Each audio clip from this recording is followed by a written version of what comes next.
Hello everyone, this is Tynrael. Welcome back to another episode of New Horizons Modded Career in Kerbal Space Program. Today I'm going to start building, well, I talk about kind of what's going on and what I have planned. Currently there are 3 things that I would really like to do. I would like to level up my scientists before I send them off to gather more science.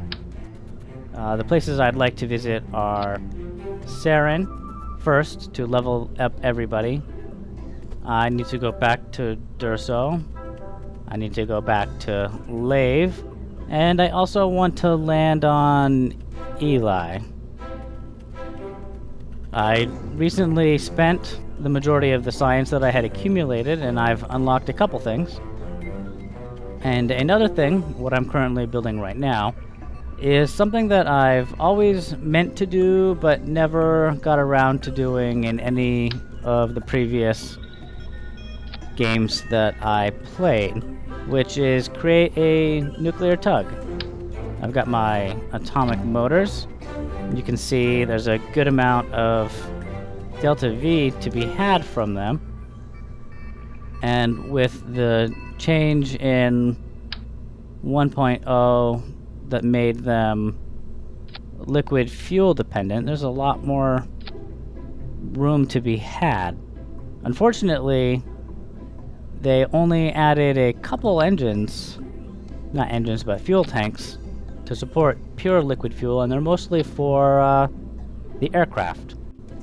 I looked at a couple mods that added new parts or other features or different ways to transfer and change fuel, and I ended up settling on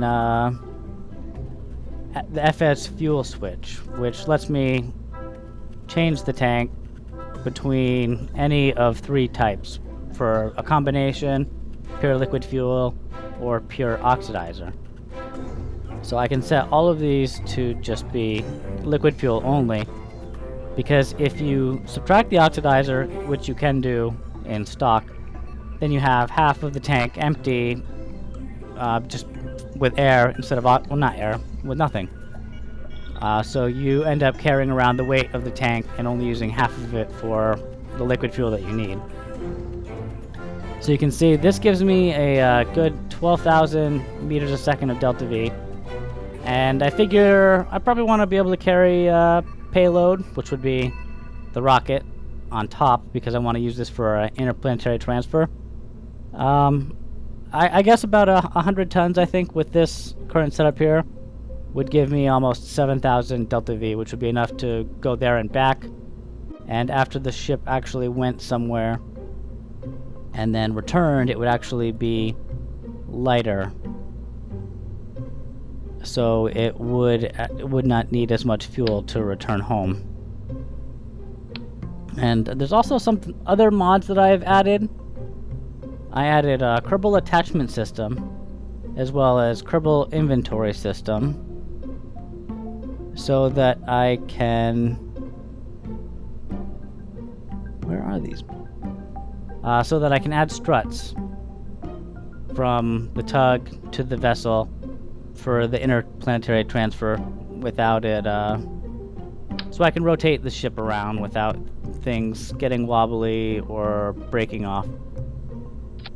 And in addition to that, I also wanted to use the Kerbal attachment system and Kerbal inventory system to add some use or purpose to my engineers.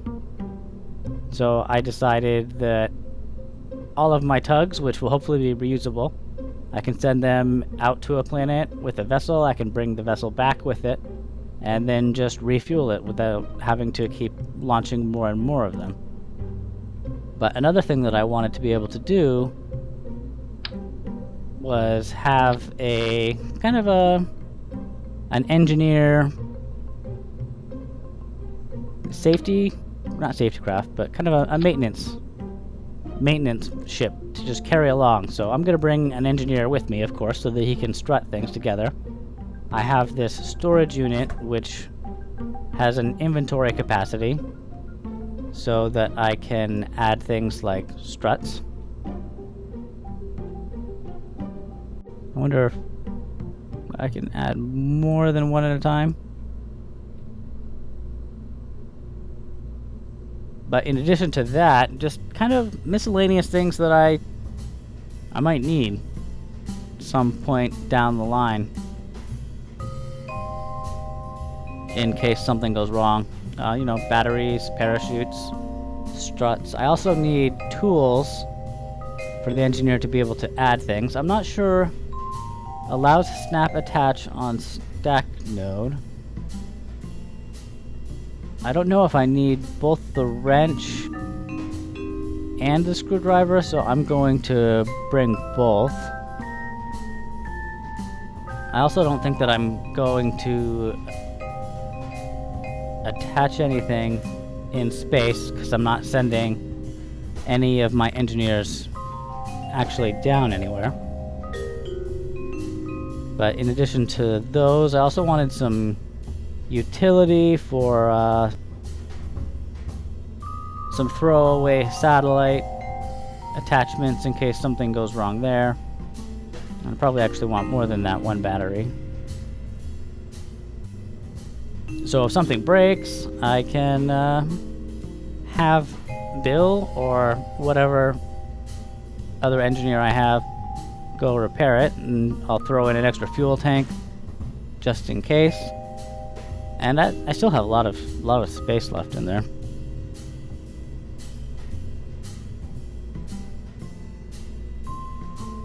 So I'm about a little over half full. And there's things that I'm sure I'll come up with to actually use. But I was just kind of doing a little bit of demonstration for this as I was going along. But I also wanted to be able to carry some components around in this ship, which is why I have that there. So one of the utility items that I have is a small container mount. And I only want one of those.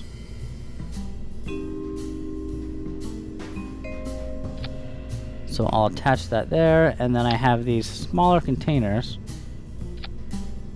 So I can unload things from here into the small container if I need to, and then use this vessel to undock and send it to another craft if I have to, without having to move the whole tug.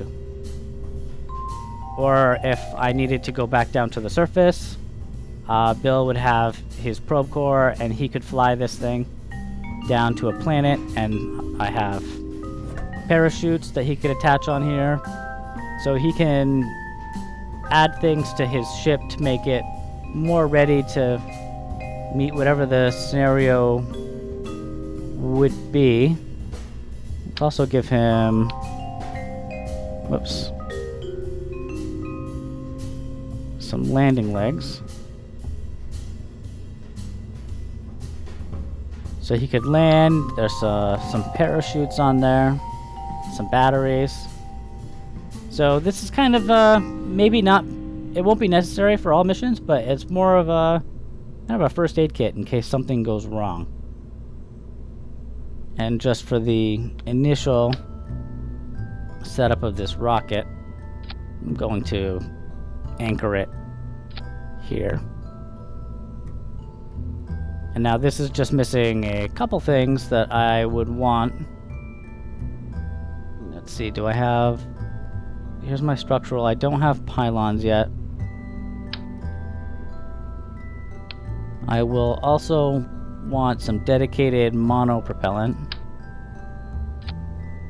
I would also want some backup fuel.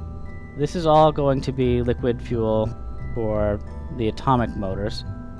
So this doesn't need to be a combination tank. What I can do is I can carry this as pure oxidizer. So in the event that my other vessel needs more fuel from my tug stage, it can filter out liquid from this area, and probably, I mean, 800, 400 oxidizer will go a long way for adding Delta V to just a ship on the way back. So I don't know how long 250 monopropellant would last. But let's also put a docking port on there, and I think I will want to... What's the biggest one of these I have? I want to use the stabilizers for rotation. But I want to have the RCS ports for the translation. Let's see, where's the center of mass right now on my vessel? I will update that after I add a couple more parts. On top of this, I will also need batteries to store the charge. It's the biggest battery I have.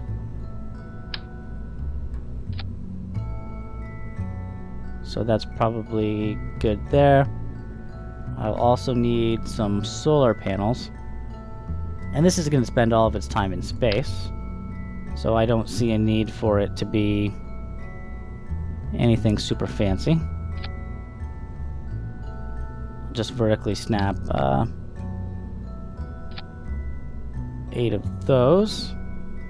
Add them to an action group. I don't have custom action groups yet, so I'm just going to put them under gear, I guess, because I'm not going to have any landing components. So I have some inventory. I've got a backup ship for my engineer. I have more than 10,000 Delta V currently in this, with both of these as liquid fuel. This is ready to dock, and I think that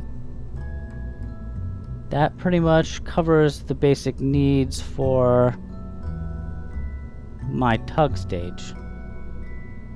This weighs about 131 tons. It shouldn't be too hard to actually get this into orbit. And I can definitely build bigger ones later, although I might do them piecemeal. But let's save this. Initial atomic tug Mark 1. Now what I'm going to be starting out doing is testing this tug with a vessel that I've been tweaking the final part of it, but I haven't set up